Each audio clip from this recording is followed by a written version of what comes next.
Good morning folks, and welcome back to another one of my videos. I'm Brendan from Bluelight, and over the past several years I've been coaching and supporting people for the police recruitment process. Good 3,500 people are now in the police as a result of my support. You can find out more about my services in the links below. Sorry, rather scary finger there. To my online courses, seminars and one-to-one coaching, as well as to my Facebook support group, which has now got almost 7,000 members in it. So welcome to another one of my series of Brendan's on holiday, and he's making his videos on a swing in North Wales.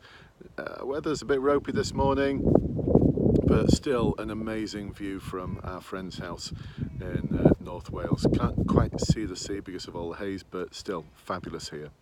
But that's not what this video is all about. So over this week I've been posting videos on YouTube, Facebook and on LinkedIn about the recent announcement of 20,000 additional police officers who are going to be recruited, apparently according to Boris Johnson and Priti Patel, the Home Secretary, over the next 3 years. Now this is 20,000 additional police officers over the next 3 years.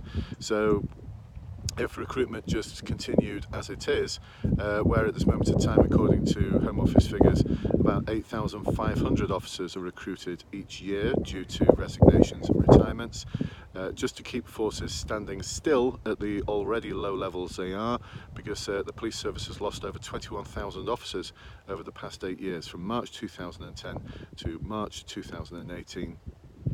They lost about 21,000 police officers. So that 20,000 won't even take us back to where we were in 2010. We'll be slightly underneath that, but the figure will be around 140,000 police officers as opposed to the current around 120,000 police officers. Now here's some interesting facts for you.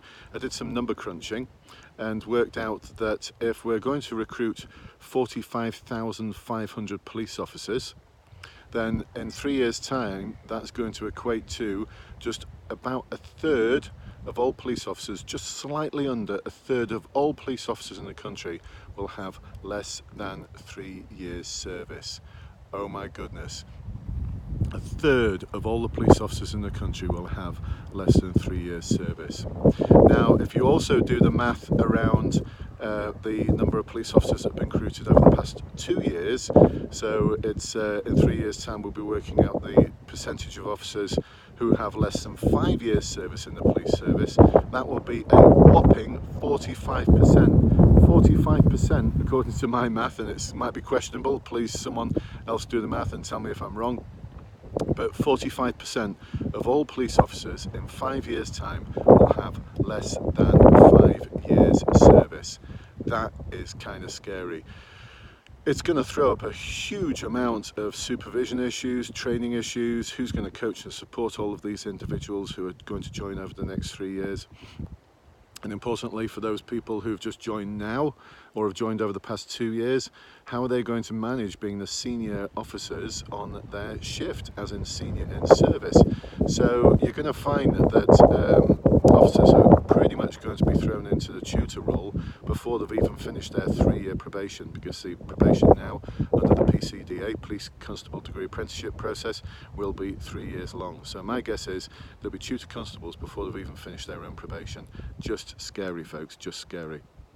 So other things people haven't thought about is the fact that a lot of those officers may leave. So there's going to be big retention issues, is my guess, because according to the latest report that has come out of the government, where a lot of senior officers and other officers have commented on millennials joining. I'm not sure if they are actually millennials. I think millennials are a little bit older than what they're referring to. It might be Generation Z, I think. Generation Z. Anyway, whatever. How they're wrapped up in cotton wool, don't like confrontation, don't like night shifts or their rest days being cancelled. We may find a lot of those officers who are joining deciding that this job isn't for me. So I've not even done the math around what happens if about 10% of that 45,000 resign before they've finished their 3 years because they can't hack it or they don't like it or it's not what they expected. You know, no shame in that. It's not for everyone being a police officer. That will mean that they're going to have to recruit, do quick maths, over 50,000 police officers over the next 3 years based on a 10% sort of resignation rate. Oh my goodness, I just don't know how that's going to happen. But according to the government, it's going to happen. And will it take us back to the numbers we had before? No, it won't, because we've lost over 21,000 police officers over the past 8 years. So recruiting another 20,000 is going to put us to just underneath where the police service was in March 2010. So there you go, folks. Rarely do you get such a lot of maths off me at any time of the day, never mind this time of the morning. So I hope you enjoyed this video. I hope it's got you thinking a little bit, whether you're in service or you're looking to join the police, some of the significant challenges that lie ahead in terms of the rather ambitious and very welcome, I must say, very welcome moves by this current government. So hopefully I shall see you soon. So it's goodbye from North Wales. Bye bye for now.